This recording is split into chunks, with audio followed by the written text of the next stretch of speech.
que empiezan a correr acerca de la salud de Perón. Ajá. Baja la música. Baja la música. Sí, sacala, apagala. No. Ya corrían rumores sobre Comienzan a correr rumores sobre la salud de Perón. ¿En qué consistían esos rumores? Rumores de que estaba mortalmente enfermo. Estoy hablando de abril del 70.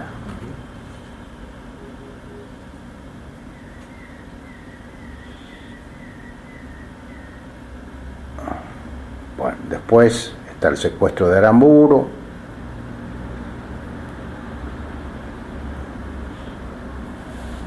¿Qué recuerda usted sobre el secuestro de Aramburu? ¿Qué recuerda usted sobre las relaciones que tenía Aramburu con figuras peronistas? Porque bueno, se hablaba mucho de su acercamiento, Sí, la bueno, búsqueda de conciliación. sí, un hombre que conversaba con él era Paladino. Si ustedes leen la historia que se ha publicado ya posteriormente, Aramburu tenía una idea de arreglar con Perón.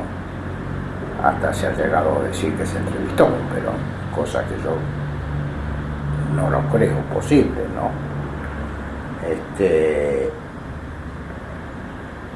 Pero era cierto que Aramburu se había asignado el rol de pacificador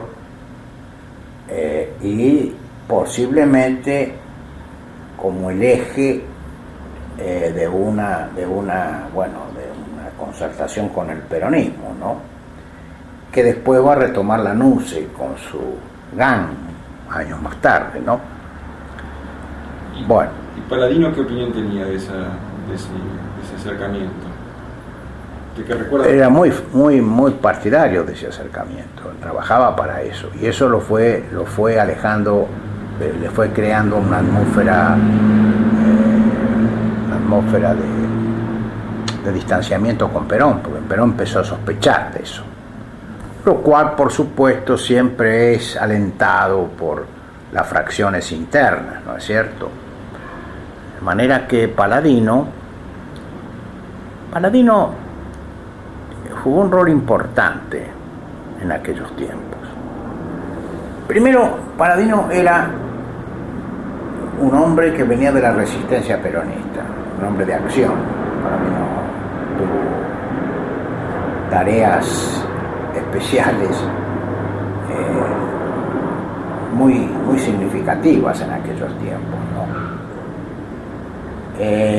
Y se destacó de esa militancia belicosa porque tenía dotes personales y aspiraba a otra cosa. Él se sintió en algún momento como un gran constructor de la política, ¿no? Lo cual es fácil creérselo en el peronismo, ¿no? Sobre todo en aquellos tiempos.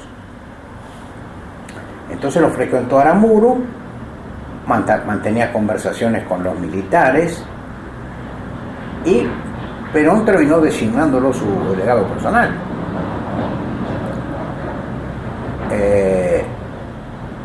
Lo cual, obviamente, aumentó su cuota de prestigio y de poder. ¿Hasta dónde llegaron las conversaciones de Paladino? No lo sabemos. Yo no estaba presente en eso. Más aún lo miraba con una cierta prevención, porque me parecía que se estaba sacando los pies del plato. Me parecía que este muchacho, en su afán de progresar políticamente y de sus buenas maneras y de los afeites que usaba a veces hay datitos de la realidad que son significativos.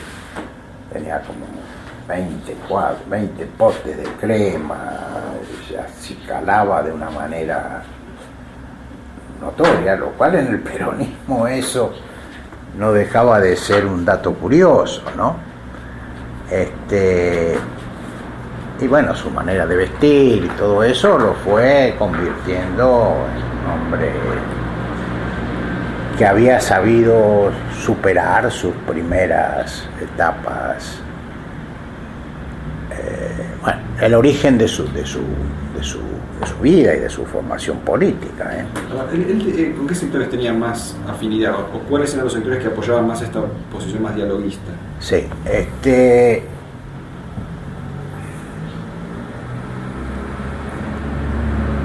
Bandol ya había desaparecido, ¿no? Y bueno, el que tomó la posta en el gremialismo fue Lorenzo Miguel. Pero Lorenzo Miguel era un tipo más bien tosco, no tenía la digamos así, la riqueza de expresión y la capacidad política de Bandol, ni mucho menos, ¿no? Entonces, Paladino también se vinculaba a los sectores políticos del peronismo que seguíamos en la clandestinidad, porque el aparato peronista se manejaba con los gremios, los políticos no existíamos. Y para hacer política lo único, a ver si va a hacer, dejo la mesita esa, va a hacer café si quieren. Sucede el asesinato de Aramburu, que produce una conmoción general. Paladino tuvo que expedir un comunicado condenatorio llamado por Ñavi, ministro de Marina. La masa es indiferente, los activistas, pongo entre comillas, contentos, y el gorilaje furioso. Hubo una declaración de comandos civiles llamando al diálogo. Se decreta la pena de muerte instituida por Onganía, no me acuerdo bien. Fracasa la huelga general en Córdoba, se controla el desorden, pero si que fuese previsible estalla la bomba. Onganía está depuesto por los comandantes ajenos.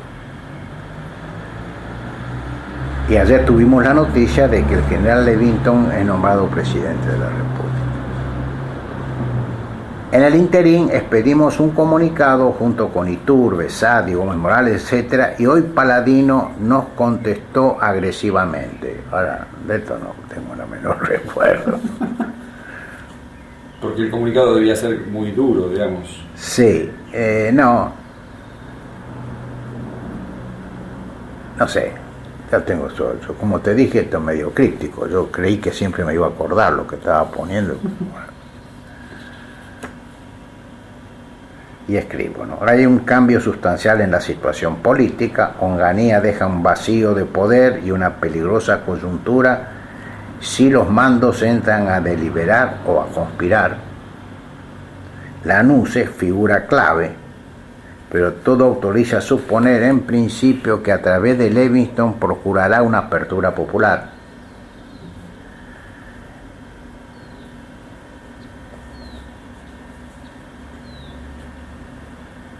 Yo desempeño el rol del grupo Iturbe. Iturbe, el ingeniero Iturbe, también había sido delegado de Perón antes de Paladino y tenía relaciones con Perón, ¿no? ¿Y quién formaba este grupo? Y no lo tengo acá. ¿Lo recuerda usted? El grupo Iturbe, no sé quiénes serían.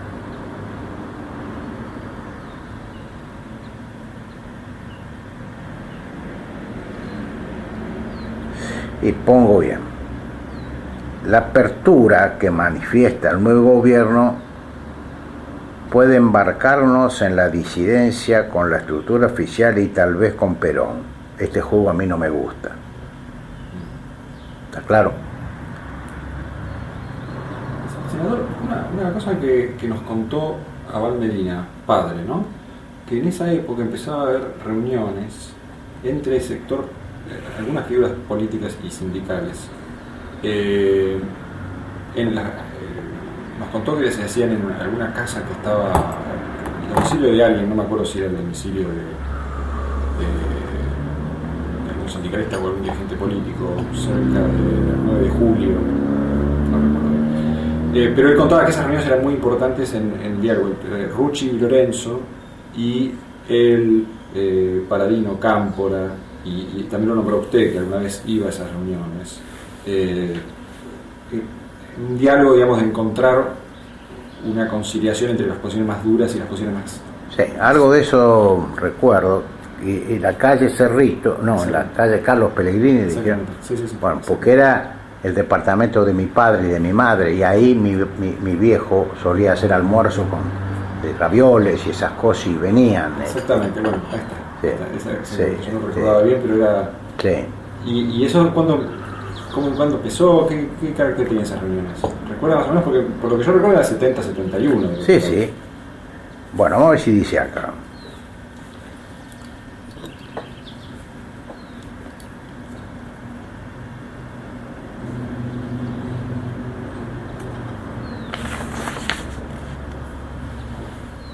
Antes voy a dejar constancia que Levington fue citando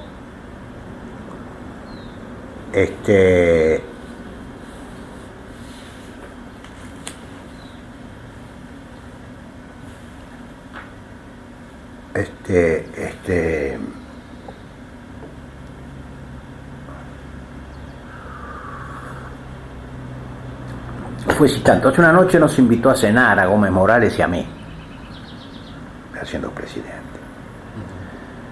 Y ahí fue donde yo le dije, mire, no, con nosotros usted no puede arreglar nada, no es consistente, usted tiene que arreglar con Perón, tiene que ir a la fuente del poder. Nosotros somos intermediarios transitorios, ni siquiera somos intermediarios definitivos.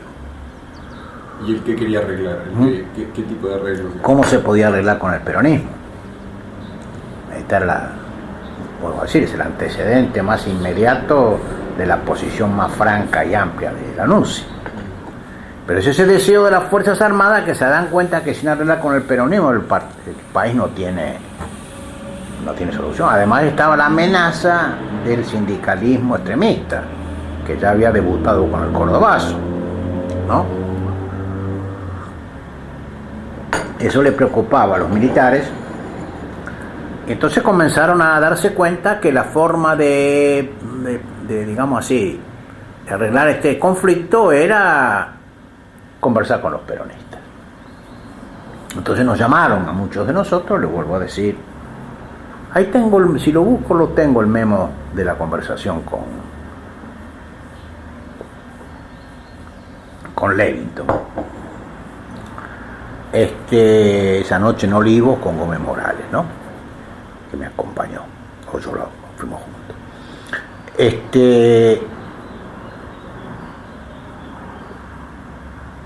¿Y qué repercusión tuvo en el peronismo esa reunión? No, secreta, reservada. Yo también no quería que se supiera, porque esas cosas son comprometedoras. ¿Me explico? Nadie quería aparecer como el... Paladino sí lo hacía con más desencanto, con más desenvoltura, ¿no?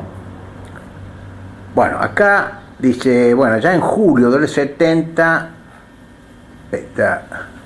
Aldo Ferrer va a Economía, Juan Luco, un peronista, trabajó, sucede el asalto a La Calera y el descubrimiento de la célula raptora de Aramburu. La embajada de Estados Unidos busca contacto con nosotros, no tengo más idea de lo que fue eso.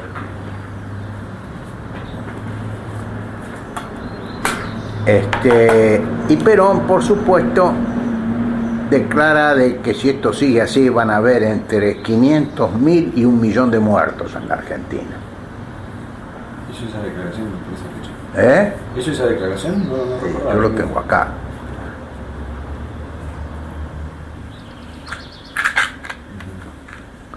500.000 a 1 millón. No sé, alguna carta lo debe haber puesto, pero bueno. ¿Y cuál era la opinión de ustedes sobre la perspectiva de los grupos armados? Porque aparecían estos grupos, La Calera... Sí, bueno, sí. Bueno, nosotros veíamos eso, podría decir, como un fenómeno ajeno. Grupos todavía no invocaban su condición peronista abiertamente, invocaban la lucha, la violencia, ¿no?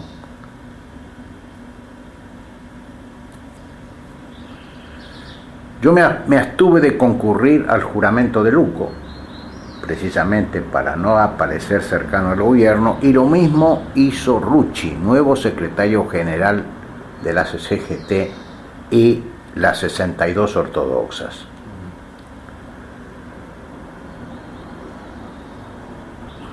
¿Y a Luco quién lo apoyaba? ¿Era más bien Paladino?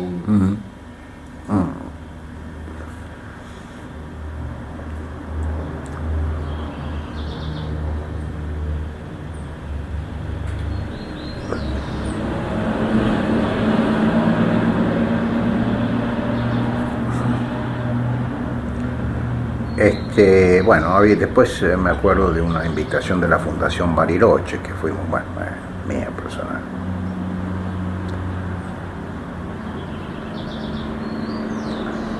Hay conmoción, el caso Aramburu, el golpe de Garín, ¿se acuerda cuando? ¿No?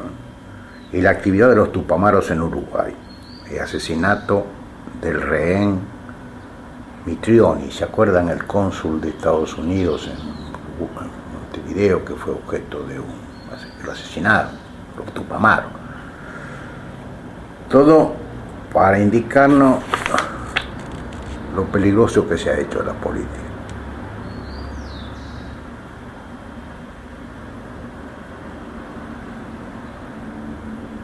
Bueno, yo por mi parte doy conferencias en distintos foros. Ayer hablé en el Círculo del Plata y me limito a eso, ¿no?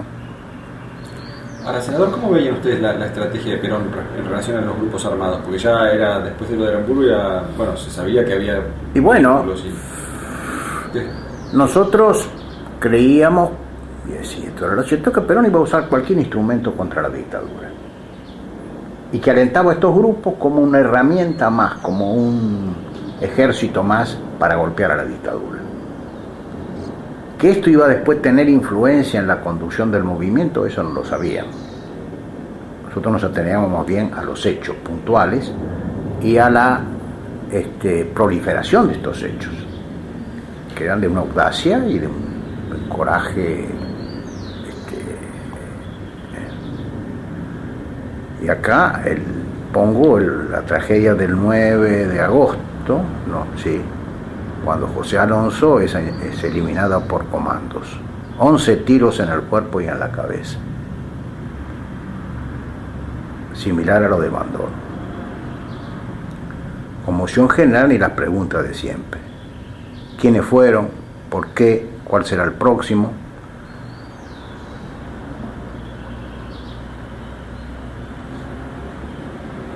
Tengo un almuerzo con McLaughlin. McLaughlin era, no sé si era secretario o ministro de aeronáutica, no sé. Y Baldinelli, ¿se acuerdan de Baldinelli? Uno que fue ministro de Comercio Exterior. No tienen ni objetivos ni planes.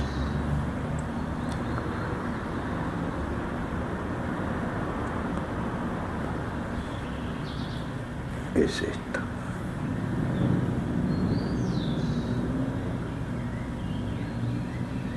Bueno, en la conversación se refirió al conflicto entre azules y colorados, que las Fuerzas Armadas eran parte y no árbitros, que la solución de Perón y su rehabilitación, hablamos de eso,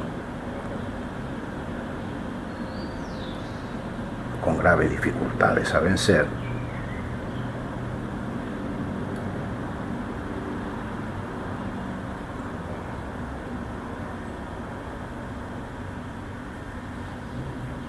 Esta era una conversación con el ministro de Aeronáutica, ¿no? Sí, con McLaughlin. No sé si era el ministro de Aeronáutica, que había sido decán de Perón, por eso lo conocía.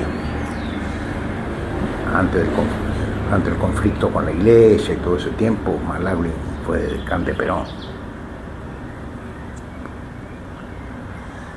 Y expresaba una posición también conciliadora, digamos, Sí.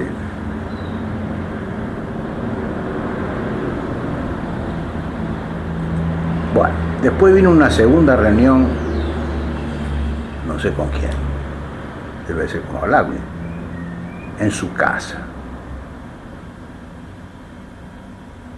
ayer a las 7. Los mismos temas, las mismas opiniones. Se habló de la negociación con Perón con más detalle, de la restauración del busto presidencial,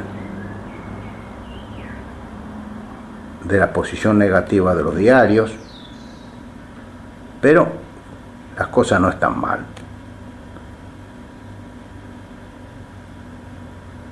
Yo le propuse a Gómez Morales, que había asumido una suerte de liderazgo, una reunión con Paladino.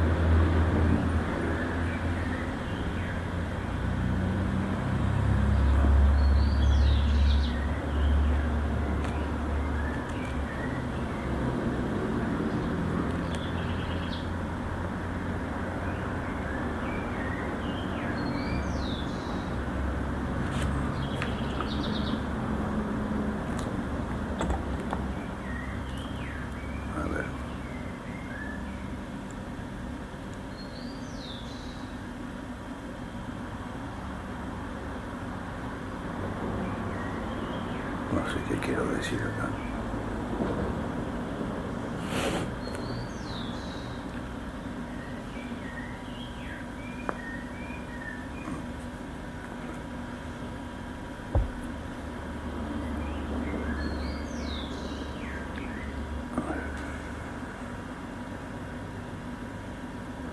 Y acá pongo expresiones personales, ¿no? Que no vivo en paz, que tengo ganas de escurrirme, de huir, de alejarme de todo, ¿eh? Pero siento que es una cobardía de la cual me voy a arrepentir.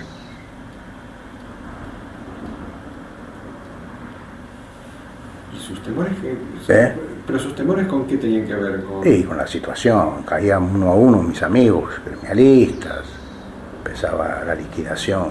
Si a mí me enfocaban como hombre del diálogo, me la iban a dar en la cabeza, por más que yo mantenía una posición prudente. ¿Y recuerda entonces esa reunión con Paladino y Gómez Morales se hizo? No tengo noticias.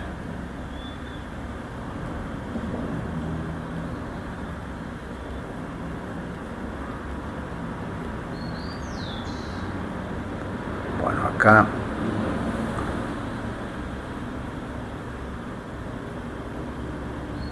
nos reunimos con dirigentes del interior, pero esto a Paladino no le gusta, ese grupo político.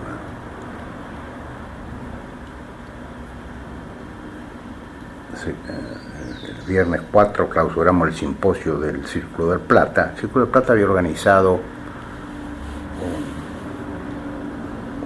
¿saben lo que es el Círculo del Plata, no? El que dirigía Marcelo Sánchez Orondo, un local en la calle Bolívar, famoso, donde se comía puchero todos los jueves y se hablaba de política.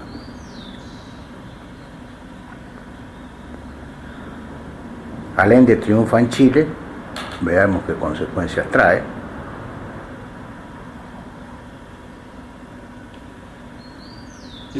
Esa reunión del Círculo de Plata era con los dirigentes del interior. No, aparte de los dirigentes del interior, que no sé quiénes fueron, que nosotros, como grupo político independiente, bueno, tratábamos de ensanchar nuestras bases de sustentación. Entonces hicimos una reunión con gente del interior, que se dijo ahí, no sé. ¿Y usted cuando dice nosotros, quién es? Nosotros éramos, nosotros quiénes era, Gómez Morales, era yo, era Ares, eran viejos militantes, viejos peronistas históricos, que queríamos tener o buscábamos un espacio en esta lucha donde por un lado estaba Paladino, Perón por supuesto, y Iturbe también en una posición dialoguista. Nosotros ni éramos dialoguistas ni antidialoguistas, estábamos ahí en el medio de este proceso viendo a ver cómo se abrían las ventanas del futuro. Bueno.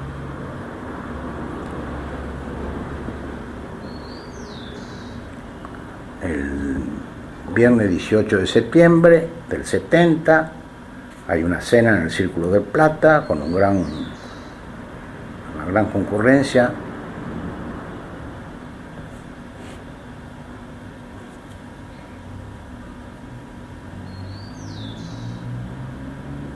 Ese mismo día, Paladino anuncia el regreso de Perón antes de fin de año.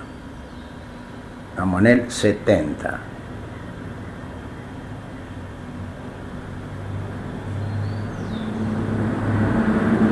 Pienso que esta es una nueva imprudencia de Paladino,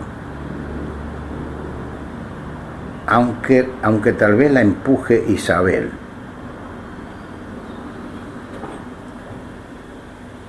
Hoy me llamó Kelly para preguntarme si sabía algo del secuestro de Perón. Otra pelotudez pongo acá. Jueves 17, cena con Neusta, Tacchini.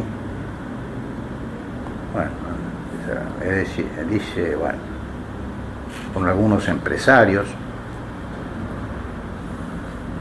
que sostienen que estas posiciones intermedias son la antesala del comunismo. ¿Qué posiciones intermedias? ¿A qué se refiere? Esto de querer buscar el arreglo, querer dialogar, no sé.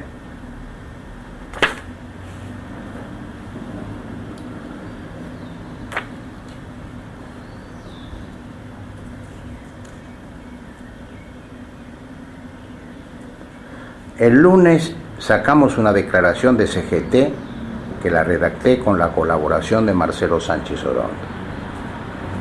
Una bomba. Pero ahora veremos hasta dónde se extienden sus efectos expansivos. No sé qué carajo dijimos en ese comunicado.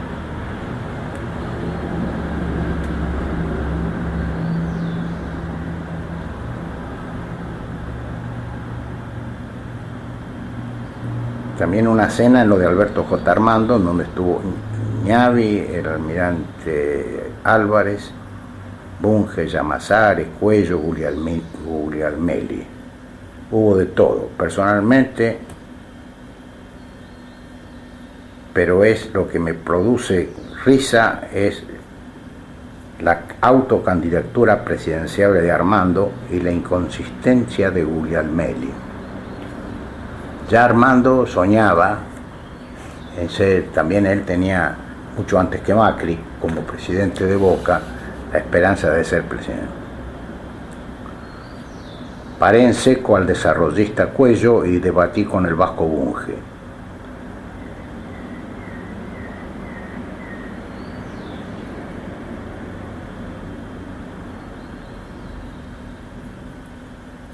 Bueno. Anoto un atentado contra Coria, vigilantes baleados en Rosario y la detención del padre Benítez y del padre Mujica. Olvidaba consignar la muerte de Abal Medina y Ramos en tiroteo con policías en un bar de Hurlingham. Y probable acentuación de la ola violenta.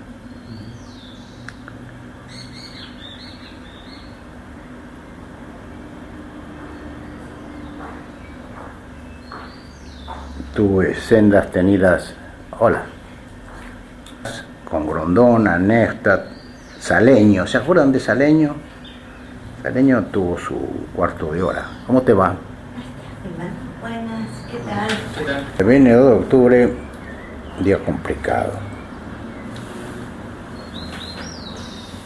Bueno, acá qué carajo quise poner. Con las noticias del desenlace en Madrid de la gestión encontrada de los metalúrgicos Lorenzo Miguel y compañía, buscando la prolongación de la reincorporación de los 8 expulsados de la 62, Isetti, Rachini, Donaire, por haber estos, claro, son los conflictos internos entre los sindicalistas, ¿no?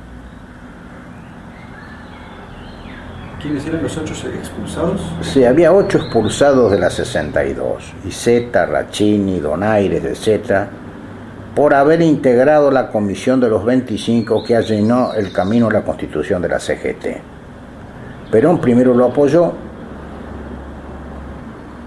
y luego dio la le dio la manija a Cavalli, convertido ahora en duro y ortodoxo al servicio de Paladino.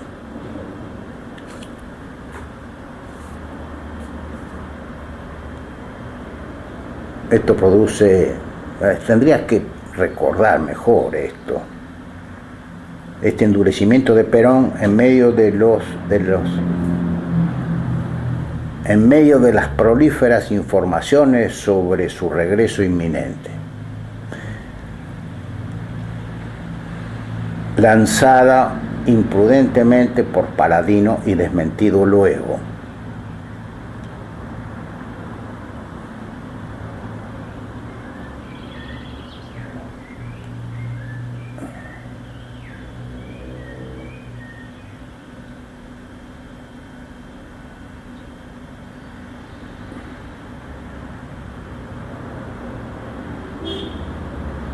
Bueno, acá bien dice, ese día, donde recibo una llamada, 4 de octubre, Levington te invita a cenar.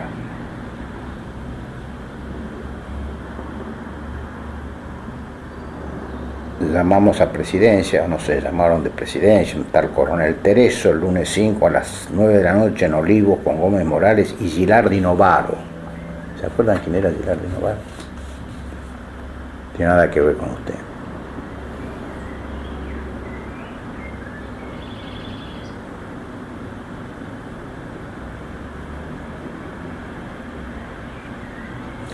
Me querían meter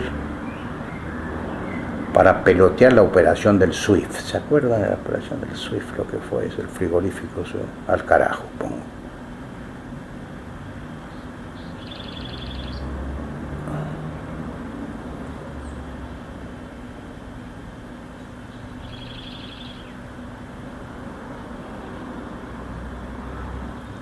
Casamiento de la hija de R.E., no sé quién es. M.E.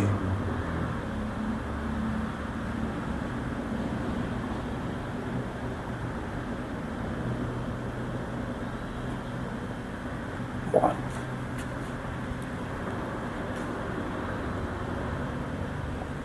Lunes a las 21 horas, reingreso a la quinta de la residencia de Olivo. Salones lujosamente decorados, reunión con Levington, con el general Saint-Jean y con Gilardi Novaro. Gilardi Novaro creo que era, esos políticos sueltos que pidió opiniones acerca de qué hacer en el orden económico durante el plazo que dure la nueva etapa de la revolución, que son 4 a 5 años.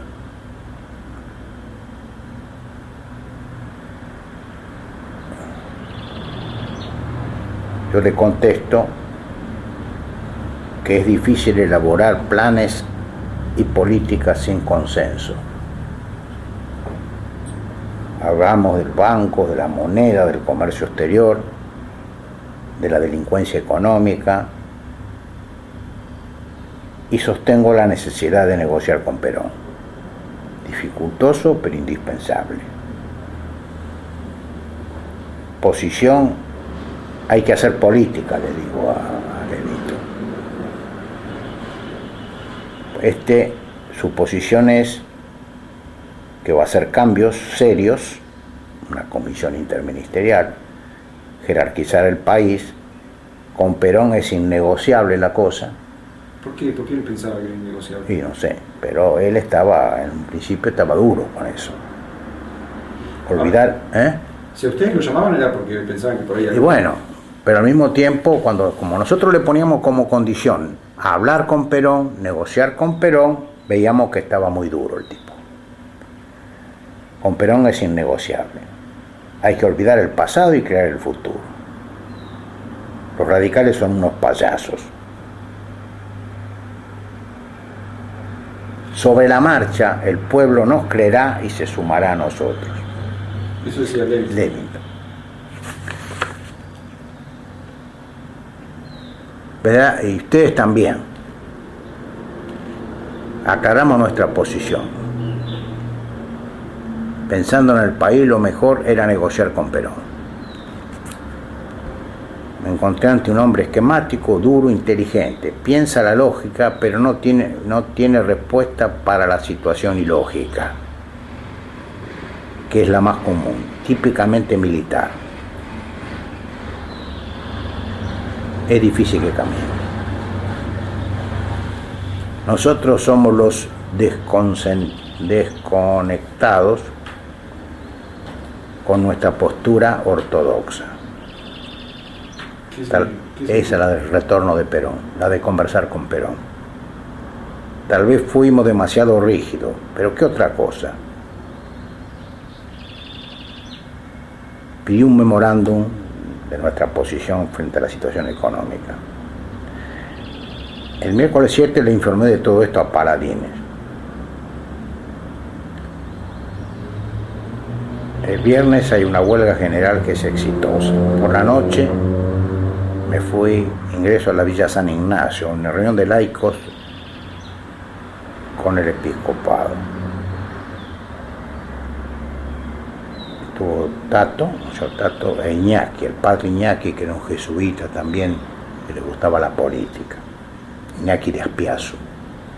Entre los laicos estaba Serrano, Busaca, Belaunde, Dipache, Neira de la Democracia Cristiana, Videla Escalada, Lanuse, no sé, será otro Lanuse, Berenguer.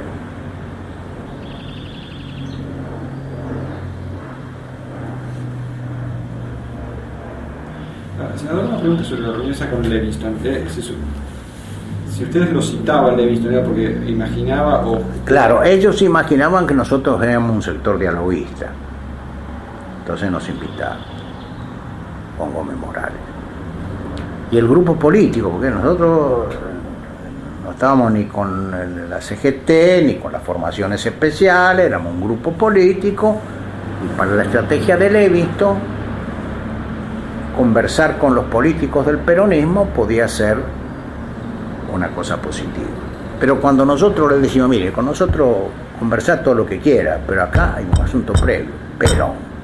Si ustedes no arreglan con Perón, todo lo que podamos hacer nosotros se desvanece en el aire. ¿No? Y a eso Levingston respondía que no estaba de ninguna manera, que era innegociable el diálogo con Perón. ¿Y él ofreció algo en relación a...? Porque imagino que si citaba a usted, era posible que imaginara bueno, al gobierno. Ella lo había incorporado a Aldo Ferrer al gobierno. Pero si nosotros hubiéramos querido, seguramente hubiera atendido cualquier pedido nuestro. Pero nosotros sabíamos que era la muerte. Meterte en el gobierno militar era la muerte. ¿No? Entonces, ni por asomo.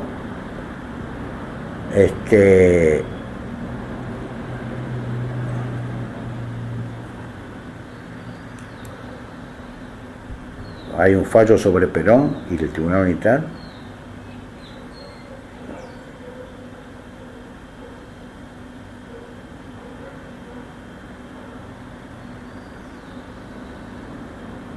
Bueno,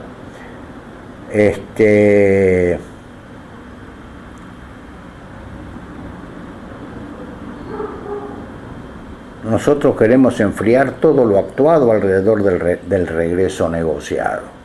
Eso que estaba Paladino. ¿Por qué? ¿Eh? Querían negociar, querían que no avanzara. Sí, nosotros creíamos que no era el momento. Mientras tanto, al triunfo de Allende en Chile sigue el golpe en Bolivia y un gobierno nacionalista de izquierda con el general Torres a la cabeza. El lunes renunció Marlaglin, el martes renunció Moyano Llerena. Hola, ¿qué tal?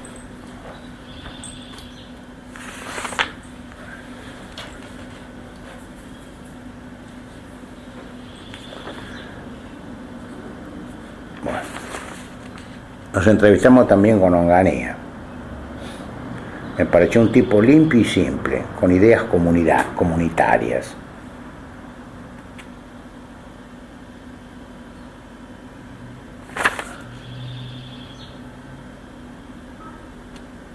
Está envenenado contra Lanuse, contra Ñavi y contra el Rey. Por transposición contra Levington. Anticipa episodios como es el copamiento del poder para Lanuse y que después lo van a echar a Lanuse.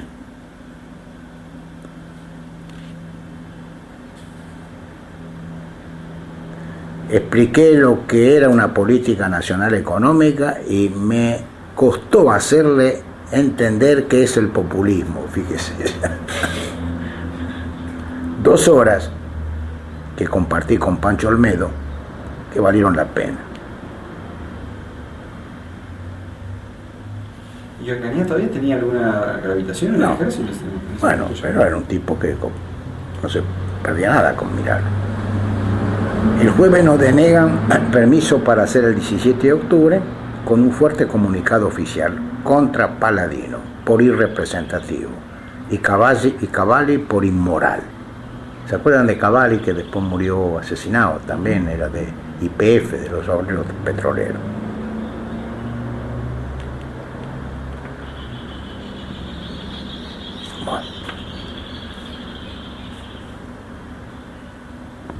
Bueno, ya que dije, Ferrer, ministro de Economía y Trabajo, lleva su propio equipo, plantea en su discurso inaugural un programa desarrollista, pero nacional, anuncia la creación de un banco de desarrollo y un banco de comercio exterior. No innova en materia crediticia y bancaria, ni en los cambios. Impacta favorablemente al sector empresario, refuerza luego con medidas en favor del campo y en especial de la ganadería. Pero no tiene éxito con respecto a las huelgas de la CGT, a pesar que afloja salario mínimo y convocatoria paritarias para marzo. La inflación retoma auge y todos coincidimos en que sin apoyo político este plan no va. No hay apelación a una disciplina y a un esfuerzo capaz de contrarrestar la ausencia del factor externo. Ferrer me llamó a conversar 2 veces y le transmito estas opiniones. Pero él piensa y dice de la necesidad de un viraje decidido que demuestre la vigencia de una nueva política. Luego Morales se muestra escéptico. Frigerio lo cañonea a Ferrer. Me pide que lo ayude a plantear una conciliación con la CGT, pero resuelvo no actuar. El paro no se levanta porque hay miedo en los antiguos dirigentes, participacionistas y dialoguistas, porque Rucci quiere afirmarse en la CGT y lo está copando en la medida de su dureza, es decir, sector gremialista, como si dialoguista, se opone Rucci, que quiere afirmar su poder en la CGT. Los dialoguistas estaban representados en ese momento por qué sectores. Y no sé, estaría Cavalli entre los dialoguistas. Es decir, a Rucci no todos lo seguían, tenía su contra, ¿no? Uh-huh. Y Rucci quiere afirmarse en la CGT, y lo está logrando en la medida de su dureza. Y además porque en el fondo subsisten dudas sobre la sobrevivencia de Levington. O sea, que le pasa lo mismo que a ustedes, digamos, los dialoguistas no tienen mucha expectativa de que eso vaya a funcionar. Claro. Ahora, en ese momento, ¿cuál era la relación entre Rucci y Lorenzo? Porque yo hablo bastante más de Lorenzo, pero de Rucci sí. No, Rucci, ahí empieza Rucci. Esto es el momento en que empieza Rucci. Todavía no había sido una figura... No, era una figura menor, pero Anquibandor lo tenía relegado, lo tenía en Rosario.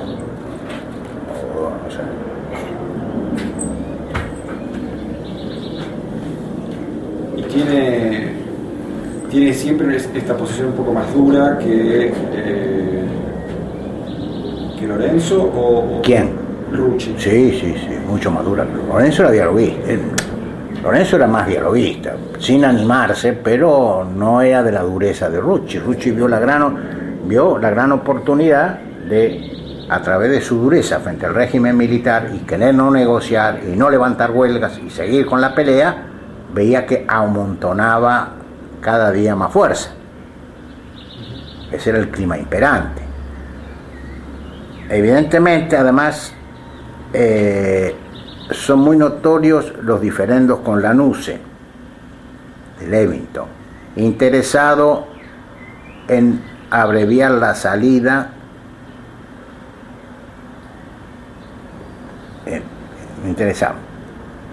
Lanusse, en abreviar la salida y disconforme con los planes individualistas y propios de Levington. Bueno.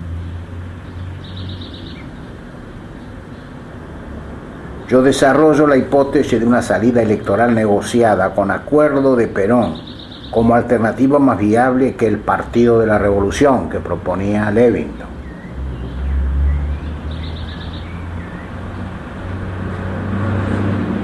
Esto es muy difícil. Además, frente a al movimiento manejado por Palladino,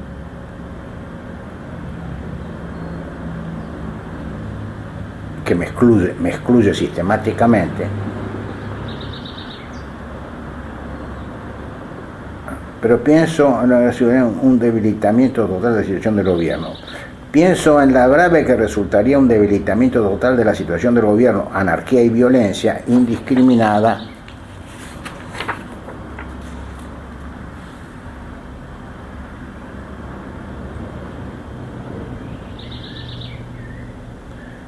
se conoce públicamente un manifiesto común de Balbín, Palladino, Teddy.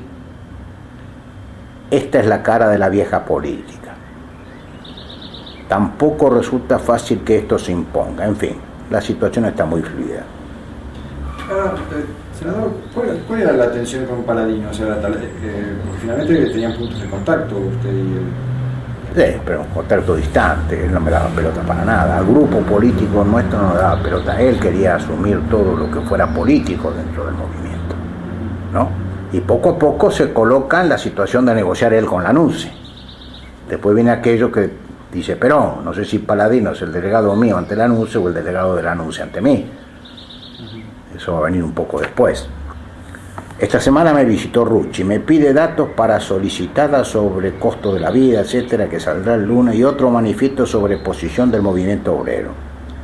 También me habla de los hechos internos de la CGT con los viejos amigos bandolistas que quieren moverse con independencia y saltearlo en las relaciones con el gobierno. A ver cómo se va. Se queja de Ferrer.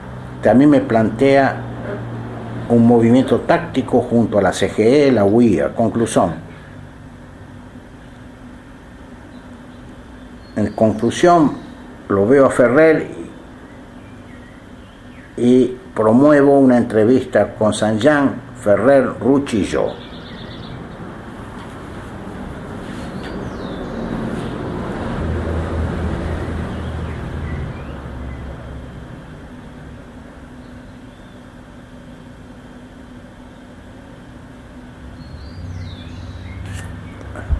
Que vuelvo hasta McLaughlin, una nueva entrevista junto a Baldinelli, a Ventura. ¿Esa entrevista con Saint-Jean y Ferrer se hace finalmente? Sí, supongo que sí. No recuerdo usted que... Promuevo entrevistas con Saint-Jean, Ferrer, Rucci y yo.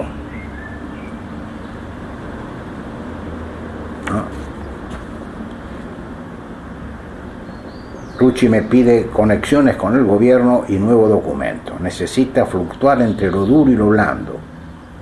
Buscar soluciones, sin perder imagen. Ganada a costa de los zurdos, ¿no?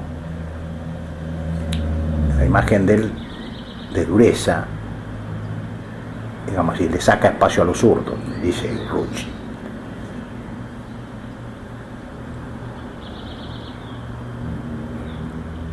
Levington, en su exposición a los cuadros de oficiales, dice: no negociaré con Perón. Atacó a Rucci y Palladino y se refirió mal de Guglielmelli. Rucci cree que los 8 lo puentean con el gobierno y hay que hablar con él.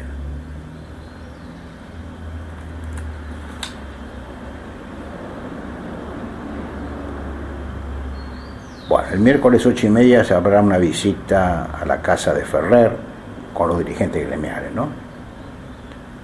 Y hice que se reunieran Gelbar y Rucci y trazamos estrategia conjunta de CGT y CGE. La impresión que tengo es que no se ve claro el futuro político y que el pleito Levington-Lanuse tiene que resolverse en varios días más. El despelote esta vez estuvo a cargo de la fiesta del siglo.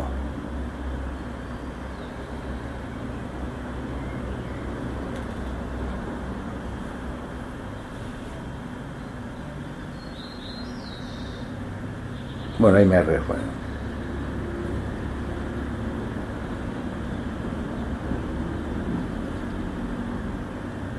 No, esto es una cosa más.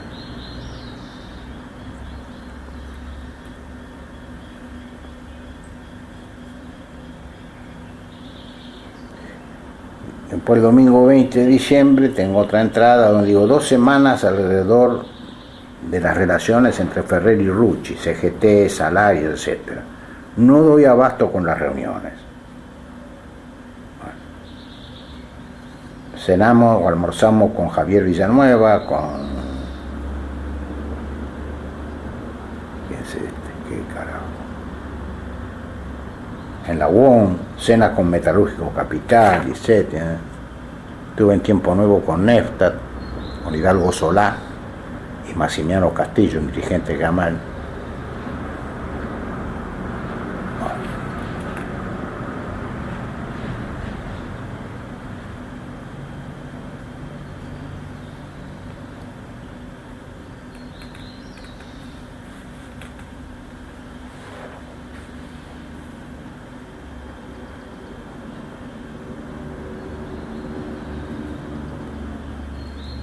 Me convierto en asesor y consejero de Rucci, que se apresta a adoptar política salarial, a aceptar la política salarial del gobierno elaborada por Ferrer. O sea, ya estaba moderándose. Sí, en eso sí, porque el famoso ida y vuelta de los gremialistas. Materia salarial, negociado. Cuando vayan a la parte política eran duros e intransigentes. Y por esa época ya se estaban haciendo esos almuerzos que usted me comentó, en la casa de sus padres, con Rucci. De vez en cuando, sí. ¿Y en qué términos se dialogaban esos almuerzos? Y bueno, ahí dialoga ahí, era un lugar de reuniones. Pero se hablaba de la estrategia política, del movimiento. Bueno, sí, no me acuerdo bien de qué se hablaba, pero seguramente de todos estos hechos.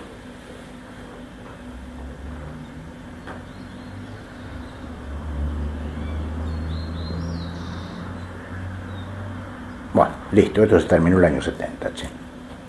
Hasta hoy, ahora. No hay mucho, no es mucho.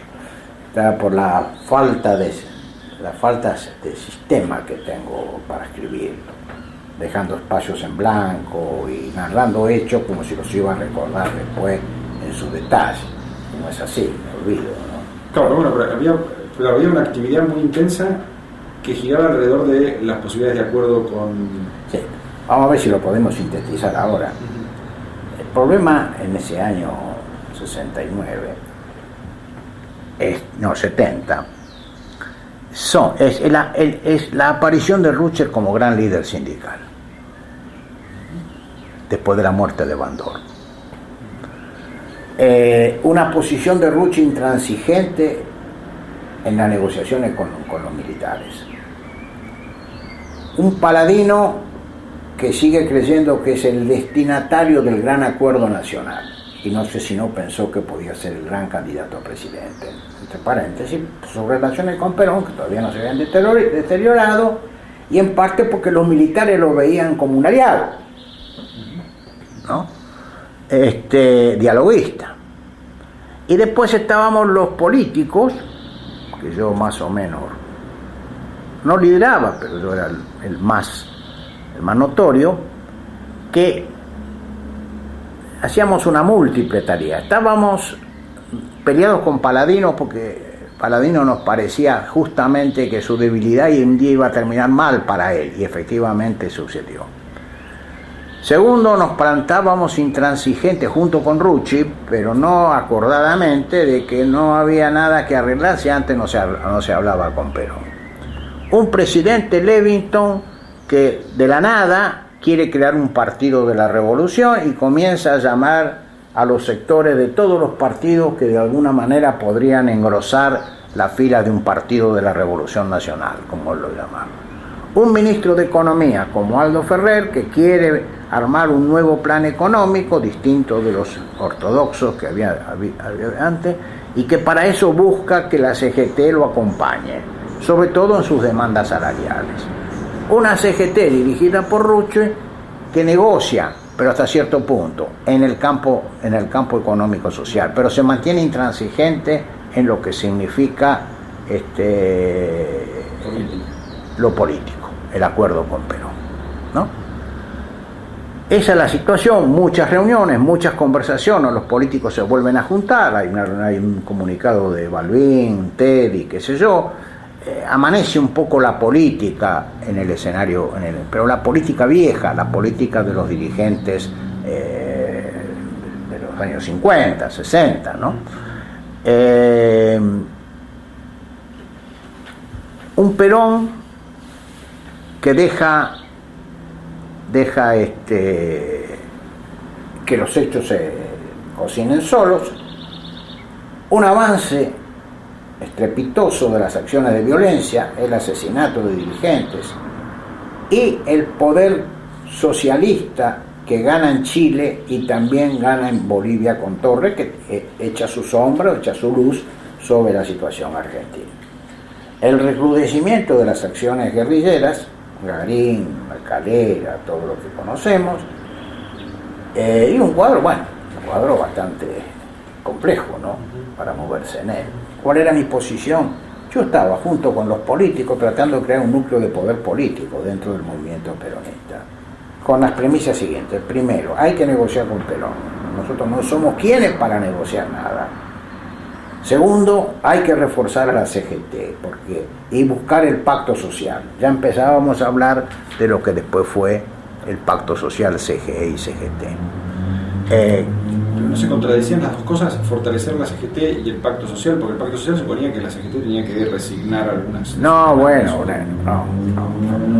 ¿No se veía esa tensión? No. Que después se va a expresar en que, Rucci acepta, pero regañadientes y muy debilitado, ¿no? Porque...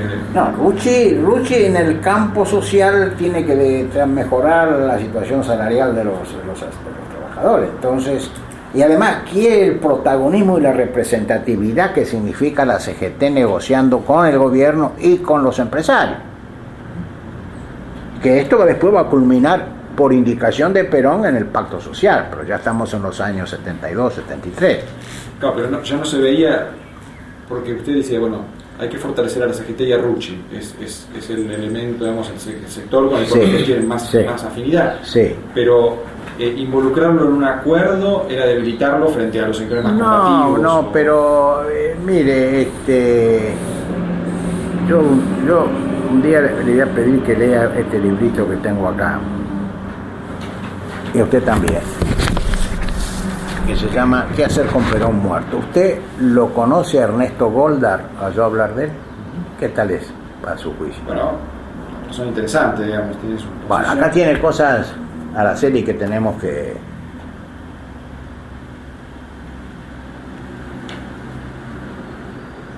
Esto explica muy bien la mentalidad setentista, perdurable. Y bueno, eso es bueno. Entonces ahí te va a encontrar respuesta a ese problema, a esto que me dice usted. Pero adelánteme algo. La idea era que se podía conciliar las dos cosas. Sí. Históricamente fue así en el peronismo. Golpear para negociar era la frase de Bandor. Y Rucci más o menos golpeaba para negociar. Ahora, acá el negocio era más complicado porque aparecía el retorno de Perón, que no estaba tan explícito durante la época de Bandor. Pero además había un problema que era los sectores estos más combativos, digamos, los más de izquierda y también algunos peronistas, que cada vez que Rucci cedía algo se le tiraban encima. Eso no era ya un problema. Eso no era ya visto como un problema, porque eso va a ser un problema serio en el 73, ¿no? Cuando Rucci tiene que resignar demandas salariales. No, pero escúcheme, no resigna demandas salariales. Le ruego que por favor lea eso, le va a explicar bien la mentalidad. Yo no lo podría explicar con palabras mejores. En la mentalidad de Rucci, la mentalidad, diría así, de un dirigente gremial peronista. Dirigente gremial peronista, usted lo ve con los patrones estrictos, ideológicos, doctrinarios, y es una cagada, porque el tipo está un día a la izquierda, otro día a la derecha, otro día en el medio. Pero es el representante de los intereses concretos, materiales de los trabajadores, y por lo tanto tiene que hacer concesiones en el campo social, o por lo menos resignar posturas extremas. Entonces va a las mesas y ve qué tajada puede sacar. O sea, yo le tenía que preparar a él los elementos para que discutiera los reclamos salariales, le daba la cifra, le daba la estadística, le decía, mirá, vos tenés todo el derecho de plantear que el costo de la vida subió 20 y el salario subió 5, la vieja polémica, ¿no? ¿Y con Helvar qué diálogo tenían ustedes? Última pregunta ya. Todavía no había aparecido el Helvar con la fuerza que lo hizo después cuando irrumpe, porque Helvar, lo que hace Helvar también hace el juego. Por un lado, representa a los empresarios y trata de sacar, bueno, no beneficios, sino trata de moderar al sector trabajo. Pero él, a diferencia de los dirigentes gremiales, mantiene muy buenas relaciones con el régimen militar, y en especial con Lanusse. Y él es partidario del acuerdo Perón-Lanusse. Por otra vía, que lo que quería Paladino, de donde yo a veces me pregunto si Paladino y Helvar no marcharon juntos, como podríamos decir, coordinadamente, ¿no?, en buscar esto que era otra de las posibles